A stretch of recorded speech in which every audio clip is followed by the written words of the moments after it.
Well, this is Park Avenue Plaid collection, which contains a hat, fingerless gloves, and cup cozy as a bonus in a book. And I would like to show you how to block it, or I would say how I suggest to block those pieces, because I get a lot of comments when I show my work in person that my samples looks good. So I just want to show you the way I do it, and I will start with the hat.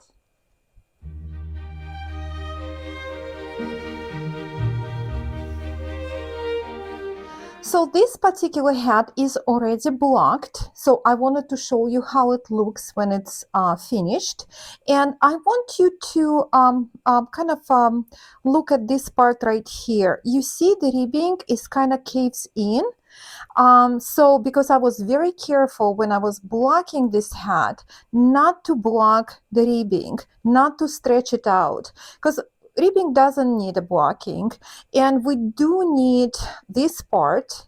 The whole point of the ribbing is actually that it holds it on our head.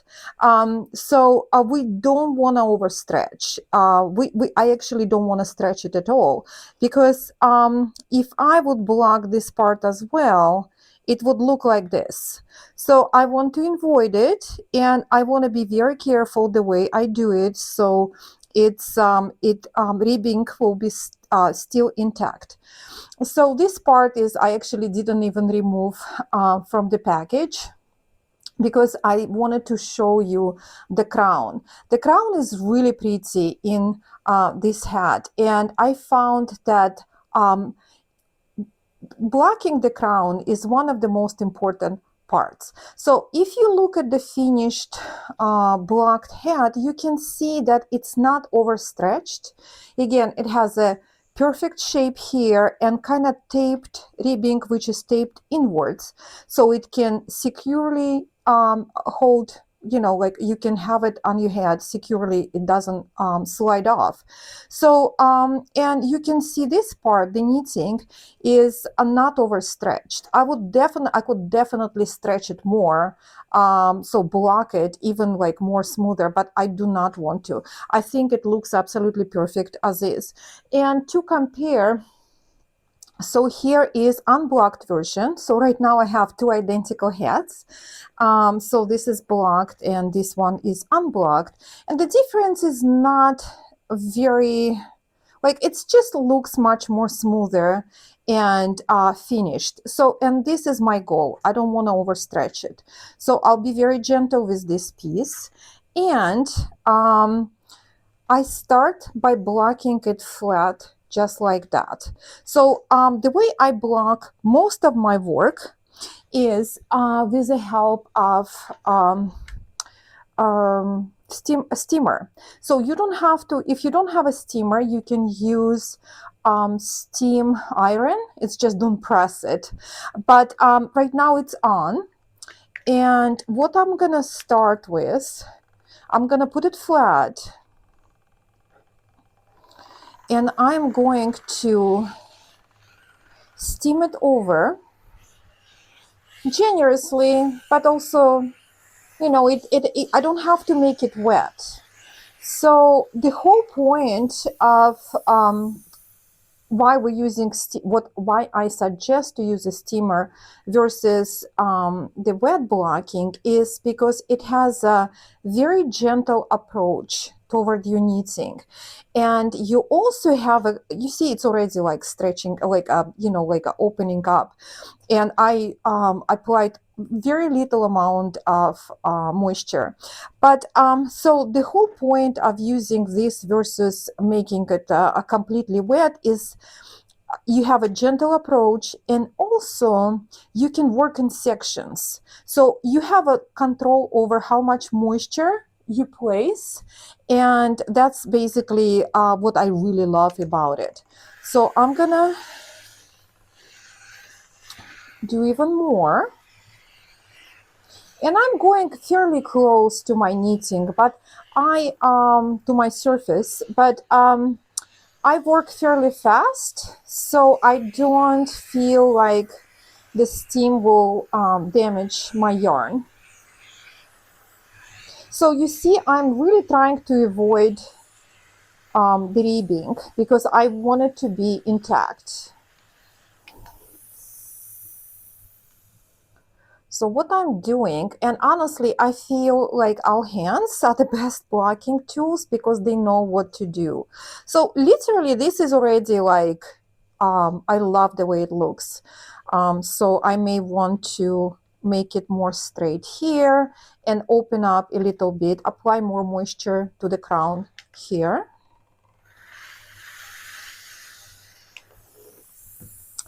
And I literally kind of pat it down, like just be very gentle with it. So, and just I'm gonna cover it with a little bit more moisture overall.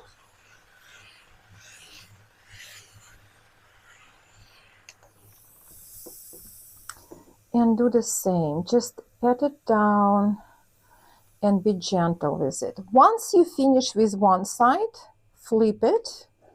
And it already looks good, but I would go over the back side, well, back side right now again.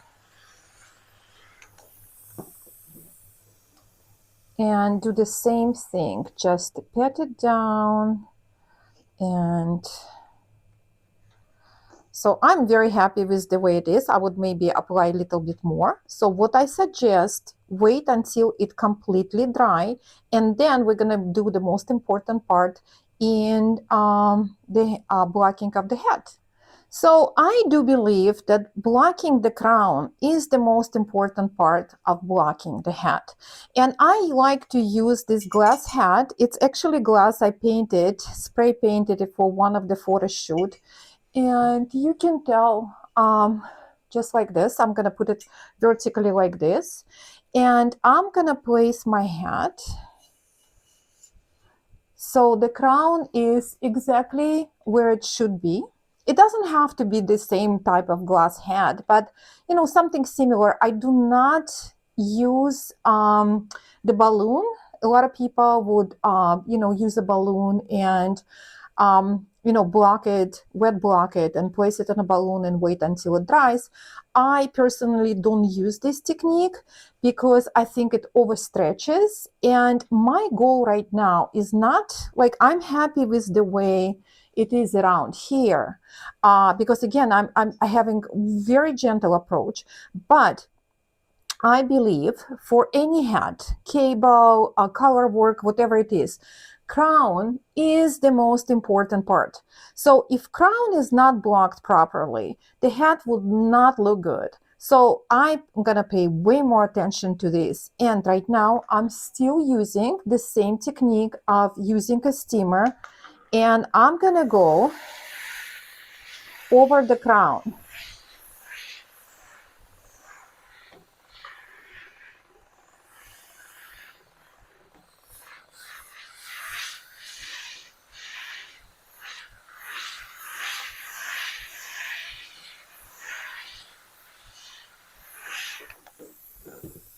So once I applied enough moisture, I literally just smooth it down the hat. And look, I can feel that the fabric of knitted fabric is moist, but it's not completely wet. And I just press it down and pat it down. And look how it opened the flower here. This is one of the reasons I did not actually sew the button right there, because I wanted to show off this gorgeous crown here. So the last touch.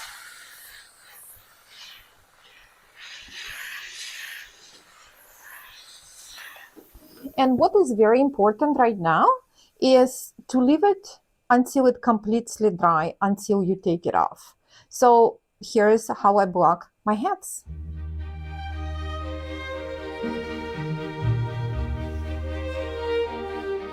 So next in line are those fingerless mitts, and I'm gonna just do them flat, and I'm gonna use steamer as well. So just like for the hat, I want to keep the ribbing intact. You see how it kind of goes inwards right there and here, because we wanted to keep them on our hands securely. So so I really definitely don't want to overstretch it. So I'm gonna have the same very gentle approach, and I'll try to avoid this in this area. I may go a little bit over the thumbs, because I believe even that they don't need blocking really because it's ribbing. I do believe I want to shape it a little bit. And again, using steamer helps me to shape it, kind of like apply enough moisture to shape it in sections, just like that. I just open it up slightly. So aesthetically, I like it actually more this way. And here,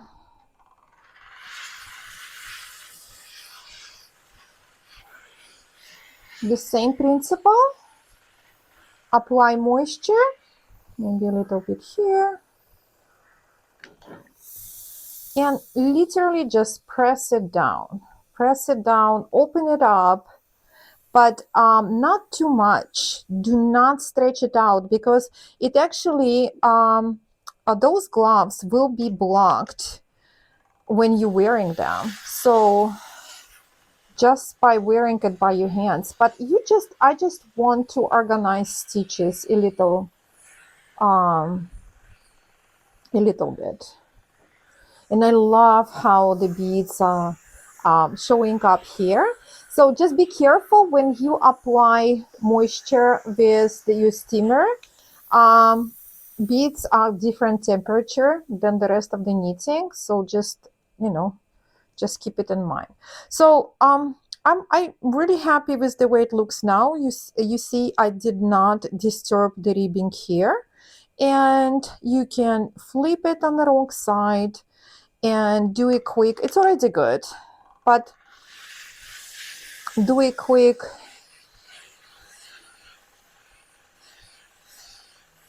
steam right here and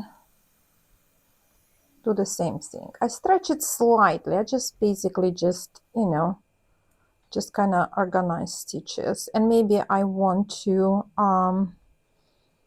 you know, center it slightly different, but that's how it is. I'm gonna flip it again on this side, and I'm not gonna, you know, just leave it alone until it completely dried.